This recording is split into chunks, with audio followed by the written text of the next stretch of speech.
Unrecorded assets and unrecorded liabilities. Treatment क्या है basically, पैसा अगर क्या हो रहा है, आ रहा है, चाहे वो रिकॉर्डेड वाली हो या अनरिकॉर्डेड वाली हो, पैसा आएगा, फंड रेज होगा तो क्रेडिट साइड में, फंड रिड्यूस होगा तो डेबिट साइड।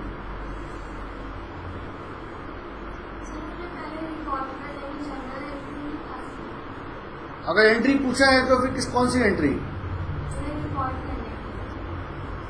नहीं, रिकॉर्ड अनरिकॉर्डेड को रिकॉर्ड करने की जरूरत नहीं है। रिकॉर्ड तो तब करना पड़ेगा जब मुझे उसको आगे शो करना हो अपने अकाउंट्स में।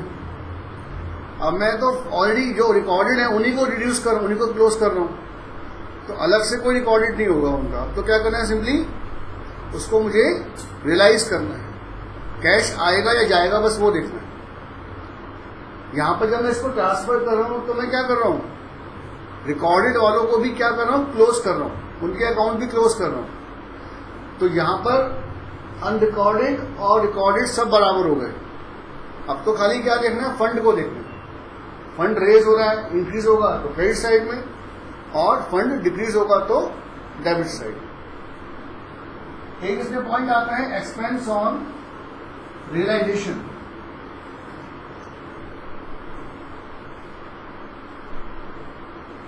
एक्सपेंस ऑन रियलाइजेशन, जैसे मैं अपने बिजनेस को क्लोज कर रहा हूं, है ना, मैंने एसेट्स को बेचा, लाइबिलिटीज को पेमेंट किया, तो सारे प्रोसीजर में कुछ खर्चे वगैरह होते हैं, डॉक्यूमेंटेशन है, कोई छोटा मोटा खर्चा है, तो ये सारे क्या हैं, एक्सपेंस है। एक्सपेंस होने से मेरा फंड क्या होगा, कम होगा। तो कहां शो करेंगे, टू बैंक। कहां शो करेंगे, टू बैंक। टू बैंक करके यहां के डेबिट में क्या आ जाएगा, एक्सपेंस। बहुत सिंपल लॉजिक है, क्योंकि फंड तो कम हो ही रहा है ना, चाहे वो एक्सपेंस ही क्यों ना किए हो। कई बार क्या होता है कि उस एक्सपेंस की रिस्पॉन्सिबिलिटी कोई पार्टनर ले लेता है। जैसे पार्टनर बोला जी एक्सपेंस सारे मैं करूंगा, एक्सपेंस मैं करूंगा, आप मेरे को पैसे दे देना। तो उस केस में क्या होगा, टू बैंक की बजाय क्या लिख देंगे, टू पार्टनर। क्या आ जाएगा, टू बैंक की बजाय टू पार्टनर। यहां पे एक दो पॉइंट और हैं एक्चुअली, वो और डिस्कस कर लेते हैं।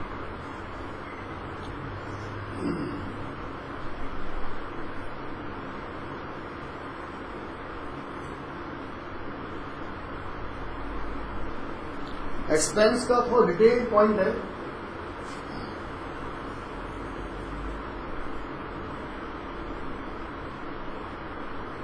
एक्सपेंस हुआ तो इसमें आपका फर्स्ट केस आता है, are borne and paid by firm. माने फर्म ने ही खर्चा उठाया एक्सपेंस का, और फर्म के अकाउंट से ही उसकी पेमेंट हो रही है। बॉन्ड का मतलब क्या होता है, बर्डन किसके ऊपर पड़ रहा है, तो बॉन्ड बाय द फर्म।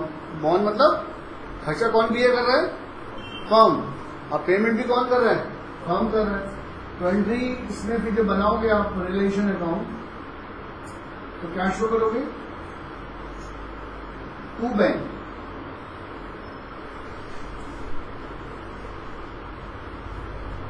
क्या वर्ड आएगा, to bank. If it is borne और borne and paid by the firm. Number 2 case इसमें आता है, नोट कर लिया ना आपने, नंबर 2 केस इसमें आता है, born by firm but paid by partner. Born तो फर्म ने किया था, लेकिन फॉर द टाइम बीइंग उसका जो पेमेंट है वो फर्म के अकाउंट से नहीं हो रहा है, फर्म के बैंक अकाउंट से नहीं हो रहा, पार्टनर उसको अपने आप पर्सनल पेमेंट कर रहा है। तो बॉन्ड बर्डन किस पे आ रहा है? फर्म के ऊपर, लेकिन पेमेंट अभी कौन कर रहा है? For the time being partner. तो यहां पर जब हम बनाएंगे तो यहां पर क्या होगा? टू बैंक की बजाय क्या आ जाएगा? टू पार्टनर, उसका नाम आ जाएगा। टू बैंक की बजाय क्या होगा? उस पार्टनर का नेम लिख देंगे।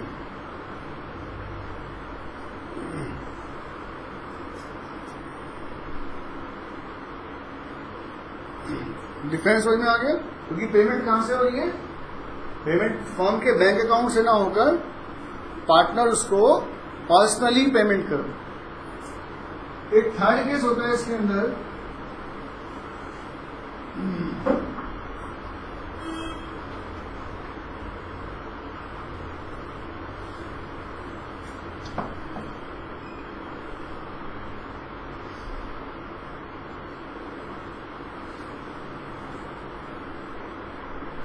when are borne by firm fixed amount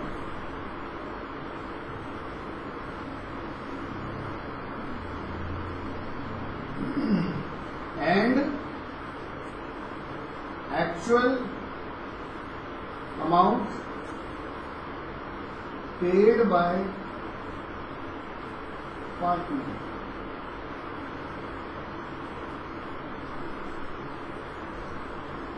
यहां क्या हो रहा है? फर्म एक फिक्स अमाउंट बियर कर रही है। फर्म ने कहा कि ऐसा है, एक्सपेंस के हम 2000 रुपए बियर करेंगे, और पार्टनर ने बोला कि जी आप 2000 रुपए मुझे दे देना, एक्चुअल एक्सपेंस मैं खुद पे करूंगा, चाहे वो ज्यादा हो या कम हो। माने फर्म पार्टनर को एक फिक्स अमाउंट पे कर रही है एक्सपेंस के नाम के, और जो एक्चुअल में एक्सपेंस है वो कौन पे कर रहा है? फर्म पे कर रहा है, जो कि उस फिक्स अमाउंट से ज्यादा भी हो सकता है और कम भी हो सकता है, मे बी अबव और बिलो। ठीक है? तो जो फर्म इस पार्टनर को पेमेंट करेगी वो यहां आएगा, किस नाम से? To partner fix amount. कौन सा अमाउंट आएगा? To partner fix amount. Fix amount कौन सा? जो फर्म उस पार्टनर को दे रही है।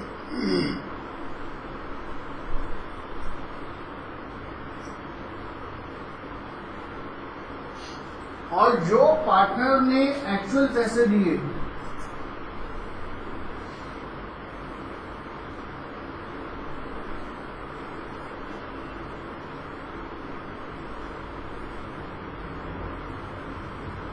देखो यहां पर दो लॉजिक है।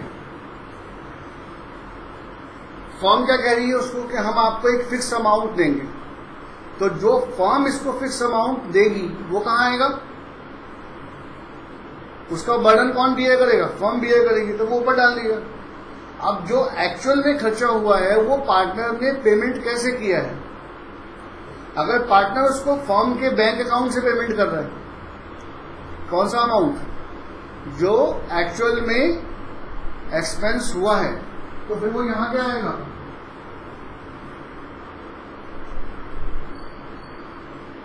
वो बैंक अकाउंट। क्योंकि फर्म ये मानेगी कि ये पैसा पार्टनर ने विड्रॉ किया है फर्म के बैंक अकाउंट से, वो पार्टनर की लाइक ड्रॉइंग मानी जाएगी। मतलब फर्म ने उसको बोला कि हम आपको 2000 रुपए खर्चों के नाम के देंगे, तो फर्म के ऊपर बर्डन कितना पड़ा?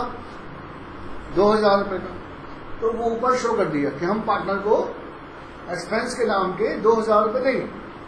अब एक्चुअल एक्सपेंस हुआ सपोज 1500 रुपए का, लेकिन अभी फॉर द टाइम बीइंग उस पैसे को पार्टनर ने फर्म के बैंक अकाउंट से पेमेंट किया। तो फर्म क्या मानेगी इस चीज को कि हम तो आपको 2000 रुपये दे चुके हैं, तो फिर आपने ये जो 1500 रुपये विड्रॉल किए, ये क्या है आपका ड्राइंग है, हम तो नहीं बियर करेंगे इस 1500 रुपये को, ये तो आपका अपना खर्चा है। तो 1500 कहाँ शो होगा फिर? टू बैंक करके पार्टनर के अकाउंट में। और यदि पार्टनर उसको पर्सनल पे कर रहा है, not from the firm bank account, अब क्या होगा? तो फिर ये एंट्री नहीं आएगी, मैंने उसने अपने पर्सनल अकाउंट से पेमेंट किया है, तो फर्म उसको 2000 रुपये देगी। ये एंट्री कब आएगी? If it is paid through firm account. अगर वो पर्सनल अकाउंट से पेमेंट करेगा तो वो तो पर्सनल ही पे करना था उसको। जब हम उसको एक फिक्स अमाउंट दे रहे हैं तो हमारा तो काम खत्म हो गया। अब पार्टनर वो पैसा कैसे देगा वो पार्टनर की समस्या है, हमारी समस्या नहीं है। ये जो पार्टनर विड्रॉल कर रहा है ये लाइक क्या हो गया फर्म के पॉइंट ऑफ व्यू से? ड्राइंग हो गया। और यदि वो पर्सनल पेमेंट करता है तो फिर कोई बात ही नहीं है। बहुत सिंपल लॉजिक है ना। माने हमने उसको 2000 रुपये दे दिए, जो अगर ये एक्चुअल एक्सपेंस फर्म के अकाउंट से पे करेगा तो फर्म के पॉइंट ऑफ व्यू से फर्म क्या मानेगी इसको? पार्टनर ने ड्राइंग की है, तो ड्राइंग के लिए हम क्या लिखेंगे? To bank account. और अगर पार्टनर ने अपने पर्सनल अकाउंट से पेमेंट किया है तो फिर हमें ये वाली एंट्री की जरूरत नहीं है, बस ये एंट्री हम उसको 2000 रुपये की देंगे, ठीक है ना। और यदि आपने बैंक से पेमेंट किया है डायरेक्ट, तब तो कोई बात ही नहीं है, जो मैंने पहले केस बताया था, सिंपली क्या आ गया था? To bank. But if it is paid by the partner तो उसमें हमें देखना पड़ता है कौन कौन से केसेस हमारे पास ये हैं। अब एक केस और बन सकता है कि भाई एक्स ने कहा कि मैं खर्चों का पेमेंट करूंगा और फर्म ने एक्स को एक फिक्स अमाउंट दे दिया, तो यहां पर एंट्री क्या आई? Relation account debit to x capital account. लेकिन एक्स ने कहा भाई एक्स के बिहाफ पर वाई जो दूसरा पार्टनर है उसने पेमेंट कर दी, तो फिर यहां पे क्या आएगा? फिर एक्स के अकाउंट में क्या आएगा? 2y।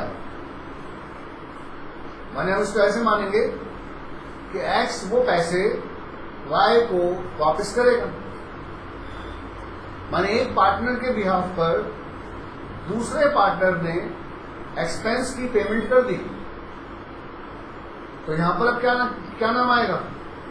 एक्स के अकाउंट में 2y if expense paid by another partner on behalf of previous partner. Actual जो बियर कर रहा है उसके बिहाफ पर अगर वो खर्चों की पेमेंट करेगा तो फिर हम उसका यहां पर नाम शो करेंगे। तो ओवरऑल मैंने आपको इसके पॉइंट्स बताए। लास्ट में क्या होगा? आफ्टर ऑल एंट्री जो हमारे पास फंड रेज हुआ, अगर क्रेडिट साइड बड़ा है और डेबिट साइड क्या है आपका छोटा, so this is your profit. When credit side is more than debit side,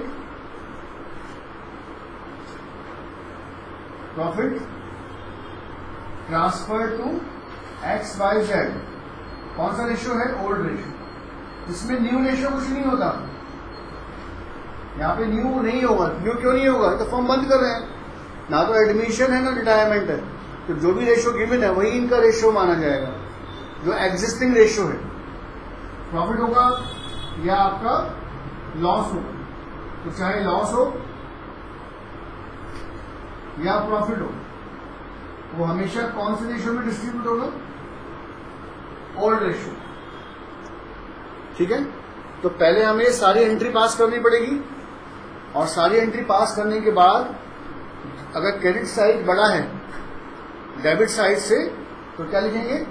to profit, और डेबिट साइड बड़ा है क्रेडिट साइड से तो बाय लॉस, तो चाहे लॉस हो या प्रॉफिट हो, जैसे पहले करते थे। सिंपल लॉजिक है। तो सबसे पहले हमने क्या बनाया इसके अंदर? Realisation account. ये सबसे ज्यादा इंपॉर्टेंट अकाउंट है इस चैप्टर के अंदर। अगर आपने ये बना लिया तो फिर क्वेश्चन सॉल्व करने में 5 मिनट लगते हैं। आगे सबसे ज्यादा जो दिमाग लगाना है, थोड़ा सा लॉजिक लगाना है, वो इस अकाउंट में लगाना है।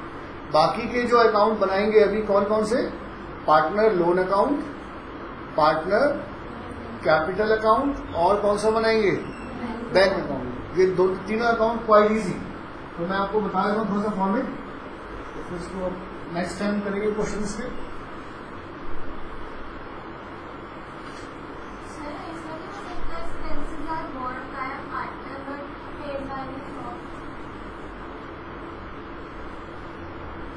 हाँ क्या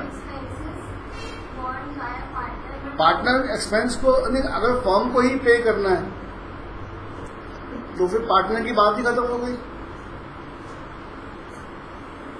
माने पार्टनर ये कह रहे हैं कि मैं पर्सनली खर्चे बियर करूंगा, और अभी हम कैसे पेमेंट कर रहे हैं आपके पॉइंट ऑफ व्यू से, फर्म के अकाउंट से, तो फ्री ऊपर नहीं आएगा। ये मतलब ये इस खर्चे को मैं रिलेशन अकाउंट में शो नहीं करूंगा। क्यों? क्योंकि ये फर्म बियर नहीं कर रही है। फिर खाली पार्टनर के नाम से क्या आएगा, पार्टनर के अकाउंट में 2 बैंक, हम पार्टनर की ड्राइंग मानेंगे, ठीक है ना। क्या मानेंगे इसको, ड्राइंग ऑफ अ पार्टनर। मानेगा फर्म बर्डन, फर्म के ऊपर बर्डन पड़ेगा तो ही हम उस खर्चे को शो करेंगे। कहां पर, रिलेशन अकाउंट में। अगर फर्म के ऊपर बर्डन नहीं पड़ रहा है तो फिर ऊपर शो नहीं होगा। पेड जो करेगा वो तो अलग बात है, अगर फर्म के ऊपर बर्डन पड़ेगा तो ऊपर शो करना है, अदरवाइज तो नहीं आएगा। इसके बाद जैसे पार्टनर लोन अकाउंट है,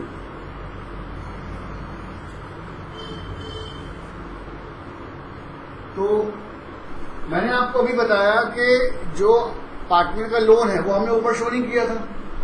खाली ऊपर कौन सी लायबिलिटीज शो की थी, जो एक्सटर्नल लायबिलिटीज थी, आउटसाइडर्स की लायबिलिटी थी।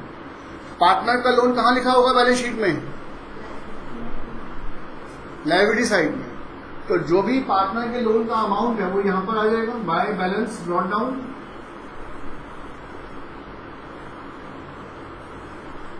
और उसका टू बैंक करके जितना भी आपने पेमेंट किया है वो यहां ट्रांसफर कर देंगे। अगर पूरा पूरा पैसा दे दिया तो क्या होगा, ये अकाउंट क्लोज हो जाएगा। और यदि कुछ डिफरेंस बच रहा है, जैसे लोन था सपोज कर लीजिए 10,000 रुपए का, and we are paying just 8,000, तो 2,000 रुपए का फर्म को प्रॉफिट हो गया। तो सिंपल लॉजिक क्या है कि जो भी डिफरेंस है वो हम ट्रांसफर कर देंगे रियलाइजेशन अकाउंट में, may be on this side और may be on this side. अगर मैं उसको कम पैसों में सेट ऑफ कर रहा हूं तो फर्म के लिए प्रॉफिट है, तो क्या आएगा, टू रियलाइजेशन। और ज्यादा पेमेंट करना पड़ रहा है तो फर्म के लिए क्या है, लॉस है। तो ये जो मैंने बनाया था अभी पहले, कौन सा अकाउंट, रियलाइजेशन अकाउंट, अगर लोन का पॉइंट है और लोन की कुछ कम या ज्यादा पेमेंट है तो बाद में क्लोज होगा। पहले हमें इसको प्रिपेयर करके इसका प्रॉफिट लॉस उस अकाउंट में ट्रांसफर करना पड़ेगा, और उसके बाद फिर हम उसका profit and loss account, sorry profit loss निकालकर पार्टनर्स में उनके रेशियो में डिस्ट्रीब्यूट करेंगे। किसी एक रेयर क्वेश्चन में आपको मिलेगा पॉइंट के कम या ज्यादा पेमेंट किया है, अदरवाइज 99% क्वेश्चंस में क्या मिलेगा, फुल पेमेंट होती है। कुछ ना मेंशन तो बाय डिफॉल्ट क्या मानेंगे, फुल पेमेंट है। तो फुल पेमेंट की जरूरत नहीं पड़ती, 10 की एंट्री है ही, 10 की एंट्री टू बैंक पे आ गई तो आराम से क्लोज हो गया। एक क्वेश्चन है शायद बुक में जिसमें लोन का हम कुछ मतलब डिफरेंट अमाउंट पे कर रहे हैं। अगर डिफरेंट अमाउंट पे करोगे तो इसका फिर अमाउंट बनाना पड़ेगा, और जो उसका बैलेंसिंग फिगर है वो हम ट्रांसफर करेंगे रियलाइजेशन अकाउंट। लास्ट इसमें एक और बनेगा उसके बाद पार्टनर के कैपिटल अकाउंट, एक्स वाई और जेड। बहुत इजी अकाउंट है ये। अब जैसे मैंने आपको बताया था कि हमारे पास बैलेंस शीट है, तो बैलेंस शीट में यहां क्या था, असेट्स, और यहां क्या थी, लाइबिलिटीज। तो काफी एसेट्स तो हम कहाँ ट्रांसफर कर चुके थे, रियलाइजेशन अकाउंट में, और जो लाइबिलिटीज थी वो कहाँ, वो भी ट्रांसफर हो गई थी। तो जो रियलाइज होने वाली एसेट्स थी और जो रियलाइज होने वाली लाइबिलिटीज थी वो हमने कहाँ ट्रांसफर किया था, रियलाइजेशन अकाउंट में। तो कौन सी एसेट्स और लाइबिलिटी बची हुई है अभी, एक तो अगर मैं लाइबिलिटी साइड की बात करूं तो क्या क्या होगा, पार्टनर्स के बैलेंस होंगे, और क्या होंगे, P&L अकाउंट, जनरल रिजर्व, ये सब होंगे। माने मुझे बैलेंस शीट में जो बची हुई एसेट्स और लाइबिलिटीज हैं, कौन सी बची हुई, जो रियलाइजेशन अकाउंट में नहीं आई थी, कौन से बचे होंगे, नेचुरल सी बात है, पार्टनर्स के बैलेंस होंगे, P&L अकाउंट होगा जो ऊपर नहीं आया था, रिजर्व होगा जो ऊपर नहीं आया था। अगर कोई रिजर्व या ऊपर ट्रांसफर हो चुका है तो वो यहां नहीं आएगा। मेरी बात समझ में आ गई? अगर वो रिजर्व हम कहां ट्रांसफर कर चुके हैं, रियलाइजेशन अकाउंट, तो यहां नहीं, एक ही जगह आएगा, या तो यहां आएगा या वहां आएगा। तो बचे हुए आइटम यहां सारे आ गए। ऐसे कोई एक्यूमुलेट लॉस है या फिक्टिशियस एसेट्स है जो कहां लिखी होती है, असेट साइड में, तो वो सारे भी कहां आ जाएंगे, वो डेबिट में आ जाएंगे, पार्टनर्स के रेशियो में डिस्ट्रीब्यूट कर देंगे। गुडविल ऊपर आएगा। गुडविल को हम मानते हैं कि वो रियलाइज हो सकती है। अगर हम कोई बिजनेस किसी को बेच रहे हैं तो वो हमें गुडविल का पेमेंट करेगा। गुडविल इंटेंजिबल एसेट्स है लेकिन वो रियलाइजेबल है। हाँ, जो बैलेंस शीट में एफपीआर है वही ऊपर आएगी। अगर कुछ उसका रिकवरी हुआ है तो वो तो बाय बैंक करके डाल देंगे, यानी अदर एसेट्स की तरह ट्रीट करेंगे गुडविल को। जैसे प्लांट है, बिल्डिंग है, ऐसे गुडविल भी ट्रीट की जाएगी। तो accumulate losses, fictitious assets, P&L सब कुछ डाल दिया। अब जो मैंने ऊपर अकाउंट बनाया था रियलाइजेशन अकाउंट, उसमें जो जो पार्टनर्स के नेम से एंट्री है उन सबकी रिवर्स पोस्टिंग करते जाओ। जैसे बाय में लिखा है, बाय ए ने कोई एसेट्स टेकन अवे किया तो ऊपर क्या लिखा होगा आपने, बाय ए या बाय एक्स, तो यहां पे क्या एंट्री आएगी, टू रियलाइजेशन अकाउंट, एक्स के अकाउंट में। माने जो भी ऊपर XYZ के नाम से एंट्री थी उन सभी एंट्री की पार्टनर्स के अकाउंट में क्या होगा, रिवर्स पोस्टिंग होती है। डेबिट वाले क्रेडिट में, क्रेडिट वाले डेबिट। जो जो ऊपर पार्टनर्स के नेम से एंट्री है, प्रॉफिट आया तो कहां शो किया था, प्रॉफिट ऊपर डेबिट साइड में, तो प्रॉफिट ट्रांसफर किया था ना, तो प्रॉफिट की एंट्री कहां आएगी अब यहां पर, क्रेडिट साइड। लॉस होगा तो डेबिट साइड। कुछ नहीं करना, लेफ्ट वाले राइट में लिखते जाओ, जो राइट वाले हैं वो लेफ्ट में लिखते जाओ। इसमें कोई भी दिक्कत वाली बात नहीं है। लेफ्ट वाले राइट में, राइट वाले लेफ्ट में। और जो भी इन अकाउंट के बैलेंस बचेंगे उनको हम ट्रांसफर कर देंगे बैंक अकाउंट, चाहे वो डेबिट बैलेंस बच रहा हो या क्रेडिट बैलेंस बच रहा हो, है ना। जैसे ये साइड बड़ा है, ये छोटा है, तो क्या हो, टू बैंक अकाउंट। ये बड़ा है, ये छोटा है, तो बाय बैंक अकाउंट। चाहे बैलेंस डेबिट साइड का बच रहा हो या क्रेडिट साइड का बच रहा हो, जो भी बैलेंस बचेंगे उन सारे के सारे बैलेंसेस को हम स्ट्रेट फॉरवर्ड कहां ट्रांसफर कर देंगे, बैंक अकाउंट। बैंक में डालने का सेंस क्या है कि पार्टनर को या तो पैसा दे रहे हैं बैंक के थ्रू या उनसे पैसा ले रहे हैं, क्योंकि तो फर्म को क्या कर रहे हैं, बंद कर रहे हैं। तो जिस पार्टनर का पैसा बनता है, लेना है या देना है, वो सारे सेटअप कहां से हो रहे हैं, बैंक अकाउंट से हो रहे हैं। तो जो भी इनके बैलेंसेस हैं, this all balances are transferred to, कहां ट्रांसफर करेंगे बैलेंसेस को, बैंक अकाउंट। तो हमने सबसे पहले क्या बनाया, रियलाइजेशन अकाउंट। उसके बाद क्या बनाया, लोन अकाउंट। तो this is quite easy. Capital account में कुछ है ही नहीं, सबकी रिवर्स पोस्टिंग करनी है। और लास्ट में हमारे पास बन जाएगा बैंक अकाउंट।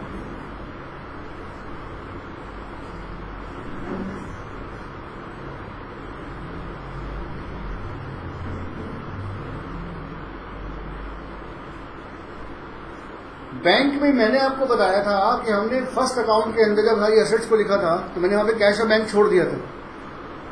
मैंने वहां पर कैश और बैंक नहीं लिखा था। मैंने क्या कहा था कि ये तो ऑलरेडी कैश और बैंक है, तो वो बैलेंस शीट के अंदर जो कैश और बैंक वाली फिगर है वो बची हुई है, बाकी सब ट्रांसफर हो चुके हैं। माने मुझे पूरी की पूरी जो आपकी बैलेंस शीट है वो खाली करनी है, वहां कोई भी एसेट्स और लायबिलिटी बचनी नहीं चाहिए। कुछ तो कहाँ ट्रांसफर हो गई, रिलेशन अकाउंट में, और जो बाकी बची वो कहाँ आ गई, कैपिटल अकाउंट में। तो बचा क्या हुआ, खाली कैश और बैंक बैलेंस। वो बैलेंस कहाँ आ जाएगा, क्योंकि मैं बैंक अकाउंट तो बंद कर रहा हूँ, तो बैंक का तो आएगा टू बैलेंस बीडी। बैंक के लिए क्या आएगा, जो ऊपर बैंक का कौन सा बैलेंस जो बैलेंस शीट में लिखा हुआ था, और अगर कैश लिखा हुआ है तो टू कैश। कौन से वाले फिगर है ये, जो कहां थे, बैलेंस शीट में थे। अब ये सबसे इजी अकाउंट है।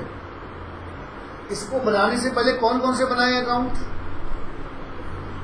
Realisation account, partners loan account, और तीसरा ये बनाया। इन तीनों अकाउंट के अंदर जितनी भी बैंक के नाम से एंट्री है उन सबकी रिवर्स पोस्टिंग करते जाओ।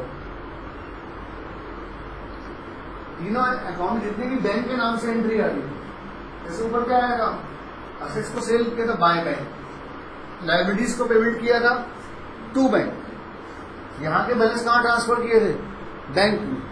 लोन अकाउंट का बैलेंस कहां ट्रांसफर किया था, बैंक अकाउंट। तो जितनी भी बैंक के नाम से एंट्री है उन सभी एंट्री का क्या करेंगे, रिवर्स एंट्री। डेबिट वाले क्रेडिट में, क्रेडिट वाले डेबिट में, कुछ नहीं करना।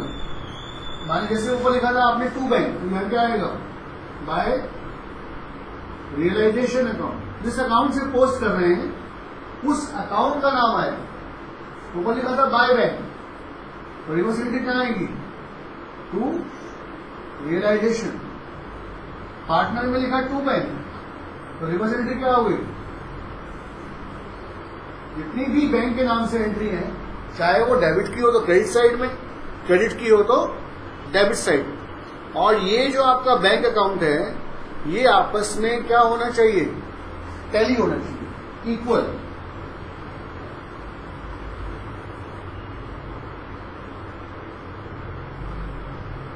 इसकी दोनों साइड आपस में बराबर आनी चाहिए, कोई इसका बैलेंस नहीं बचना चाहिए।